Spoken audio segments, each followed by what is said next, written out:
pt1.com in mere minutes. We'll be coming up on the break at 17 after, so looking forward to that interview. We've got just a couple of minutes before we go to the break, Brian, so I'm going to start with the media has been attacking the appointee to the Supreme Court of Obama, Sotomayor, on the fact that she's racist, this and that. Of course, totally off the mark, as usual. Listen to this report on Sotomayor of the Supreme Court, a gun grabber's dream come true, May 28, 2009, Curtin M.O. Obama Supreme Court pick Sonia Sotomayor believes that suspects captured on the battlefield must receive all the rights afforded to American citizens under the Constitution. That's the good news. Now here's the bad news. She thinks American citizens don't have the right to own firearms. As a graduate student at Princeton University, Sotomayor wrote a thesis entitled Deadly Obsession, America's Gun Culture. In the text, Sotomayor makes the argument that the Second Amendment does not actually afford individual citizens the right to bear arms. She believes only the military has this right. According to Sotomayor, it has been illegal for individuals to own firearms since the passing of the Bill of Rights. In 2004, in U.S. versus Sanchez-Villar, a three-judge panel that included Sotomayor wrote that the right to possess a gun is clearly not a fundamental right. In another case, Sotomayor ruled that it is illegal for citizens to keep nunchucks in their home. Although Allen, chairman of the Citizens Committee for the Right to Keep and Bear Arms, said on Wednesday that Judge Sotomayor's position on the Second Amendment is a clear signal that Mr. Obama's claim that he supports guns rights amounts to nothing. So since we've only got a couple minutes, Brian, your opinion, any surprise? And here we go, the media totally off the mark once again.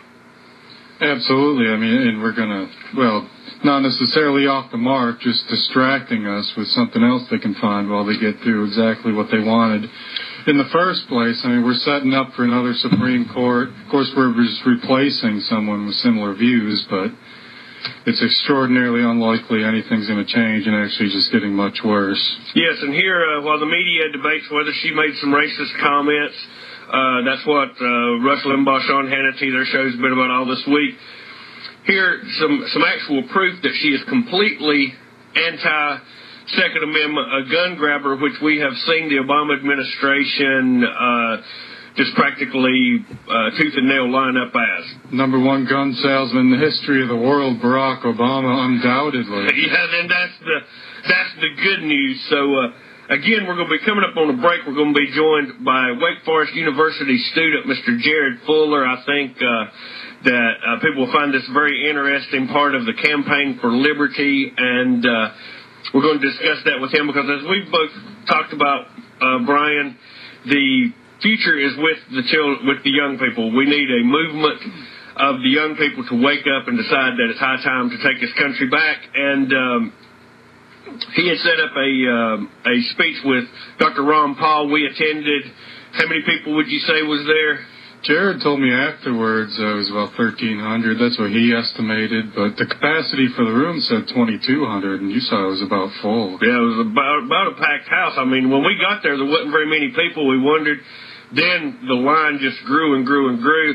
So it does me good to report there are people out there, young people, that are concerned, that have sense enough to see that the failed policies of our past administrations has taken us down by far the wrong road, and they're concerned about their future and the welfare of this country. It's failure by design. Failure by design. Obama's continuing the same failed policies of the Bush administration. We've got some reports. We get into the news. We got off on a rocky start. We'll get into it after our interview with Jared Fuller, but some of the news from the war, some of the news from around the world, and at the top of the hour, I have a report on some things that has happened in San Diego with regards to a family that has been holding Bible study in their church. I think everyone will find that very interesting. We are still working on our July the 4th Independence Day Rally for Liberty, another national event. We'll be discussing Real News. The website's realnewsradio.com. We are joined today with Jared Fuller, part of the Young Americans for Liberty. Mr. Fuller, how are you doing today? Not too bad, Ferris. Great to be with you today. Honored to have you on. And to begin with, for our listeners, if you would, Jared, just tell us a little bit about yourself, some of your work you're doing at Wake Forest University, and then anything that you'd like to discuss with us about Young Americans for Liberty. Well, sure thing, Farron.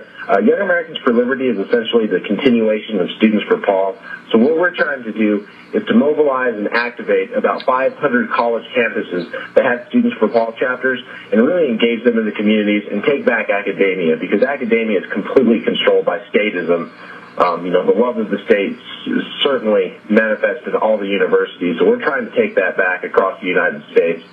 Got involved pretty much immediately. As soon as Young Americans for Liberty was founded, actually my chapter was the first group to be formed in the United States. So I've been involved since its inception, and I look forward to building more chapters and spreading the message in any way and in the fastest way possible.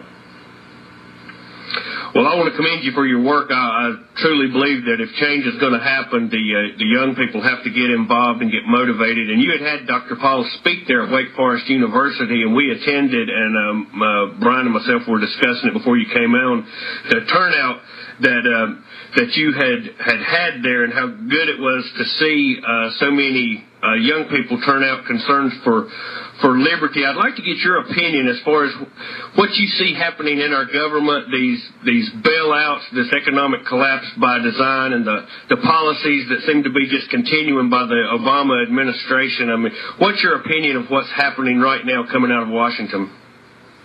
Well, it's certainly not uplifting, to say the very least. Washington, D.C., it's not exactly the most representative spot of what goes on in the United States.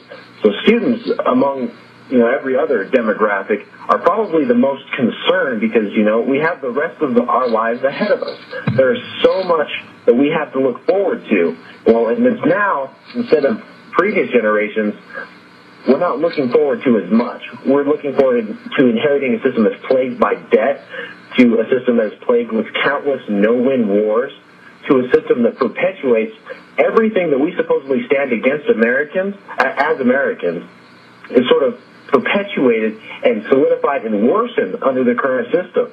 So Washington, D.C., at the moment, there's really about one voice of reason. That's Dr. Ron Paul.